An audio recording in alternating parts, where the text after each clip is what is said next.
Hello and welcome back to the Exist Better YouTube channel. Today we're talking about positive maladjustment, what the hell that quote just meant, and how this concept can be used as you're going through your day, you're going through your life, trying to figure out what's healthy, what's unhealthy, and what decisions you should make based on this concept of adjustment.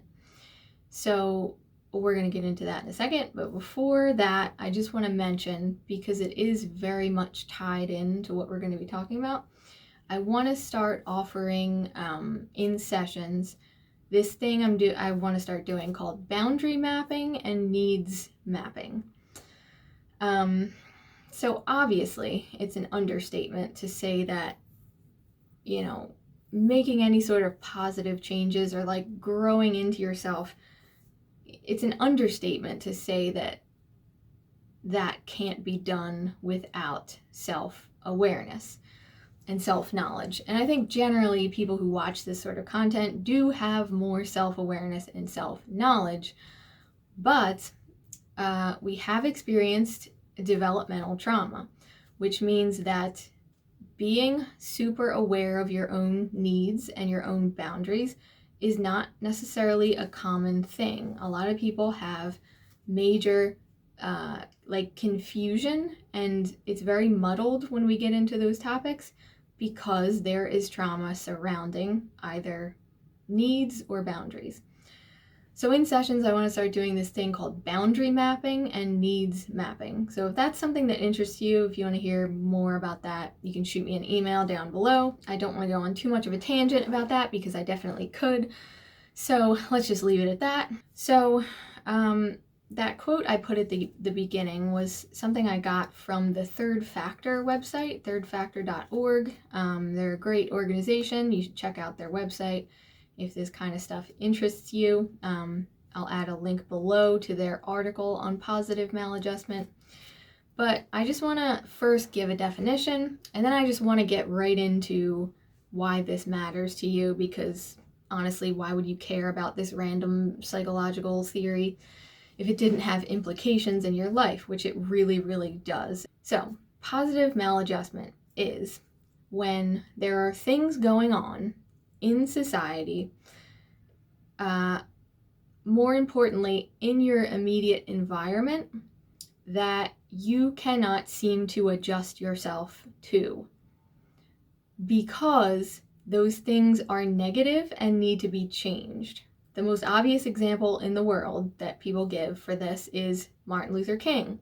Martin Luther King was positively maladjusted to slavery.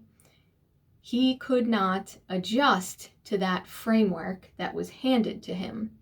And so he had no choice. He was put in a position where he had no choice but to basically become, to start a movement to change that reality. He was positively maladjusted to discrimination and the lingering effects that slavery had on people like him, right? This is an obvious example of positive maladjustment.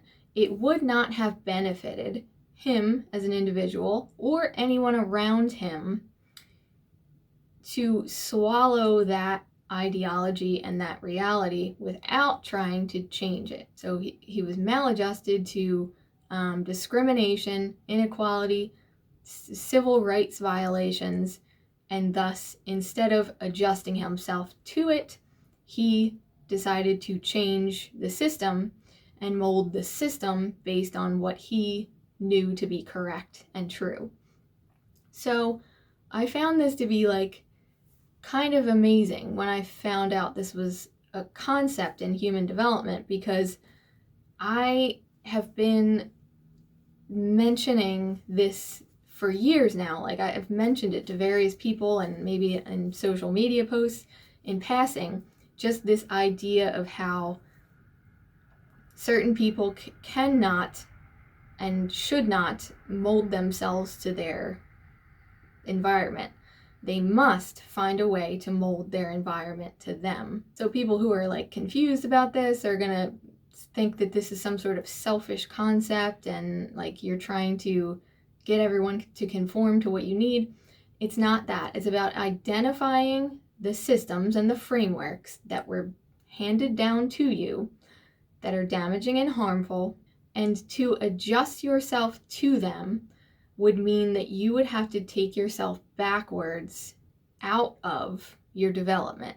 Like, you can't just use this concept to meet every little thing so that you never have to change, obviously. Just because someone outside of you is different than you or holds different beliefs, that does not mean that you need to mold them to match yours, right? So there's all kinds of wonky, shadowy ways that this concept could be used. We're not talking about that. We want to use it like adults. And so there's this often painful process of entraining yourself with this new way of being that you know and feel is healthy and correct, because it feels better, it feels truer, it feels more authentic, and it feels less people-pleasy. So you're starting to entrain yourself and adjust yourself to that new mode. And then in the meantime, your environment may not have changed at all. So whereas it used to be very, very easy to go along with dysfunction, now you are noticing that it's becoming increasingly difficult to uphold those things. In the interim, like I said, there's probably going to be a lot of like pain and struggle and confusion because you haven't fully replaced the old thing with the new thing yet. So you're positively maladjusted to all this dysfunctional stuff that you see happening, and maybe you're participating a little bit, but you're just like, I don't know how long I could do this for. Like, this is, you can feel like this is on its way out. As your awareness grows about how and why those things are dysfunctional, you automatically and naturally become less able to participate in them. So we talked about this in the last video, right? The little match girl, she's lighting the matches, and the more she trains herself to feel her body, the less she can ignore what's actually happening, right? But there can still be pain in breaking away from those things because we have attached all these meanings to those things. So abandonment, loss of connection with people, that's kind of the big one. That's the underlying fear. Whenever you're like removing yourself from some sort of major pattern or trend, there's always this deep, like, pit in your stomach type of fear or hesitance to do it, because you believe there's going to be abandonment, there's going to be disconnection from people, you're going to have to go live in the woods by yourself, you know, like it's this whole like survival tribal thing that comes up. So that's what kind of keeps us negatively adjusted to all these things that are actually ultimately harmful for us, and they take us away from ourselves and what we're actually here to do and be. So to avoid letting this video become super long, the reason that I wanted to highlight this concept here today is because it totally ties into everything I was talking about with the unlived life. And if you go back a few of my videos, I think I have a video called The Unlived Life, where I give you like an example of these two parallel streams of reality, right? So this guy is going through his life, and there's everything that's happening on the outside, which he hates. And then he has his fantasy world, which is happening in his head. None of it's real, but it's who he really is and who he really wishes to be. And it's his true identity that just he hasn't found a way to let it out into real life yet. He has not found an outlet for that. So it's two parallel lives. It's the fake life on top, the outer life, and then the real life inside, your internal life, who you know yourself to be. This is what a lot of Jungian psychologists call the unlived life. So it's a collection of that which you could be doing, would be doing, should be doing, but it's not yet happened. It's this amalgamation of things that gets stored in the psyche. So positive maladjustment is a fancy term for the process of bridging that gap, like I always talk about in the newsletters. There's the person you know yourself to be, but you have not been able to live it yet. You haven't gotten those people and experiences, and you haven't been, you haven't built that life. It hasn't become concrete yet.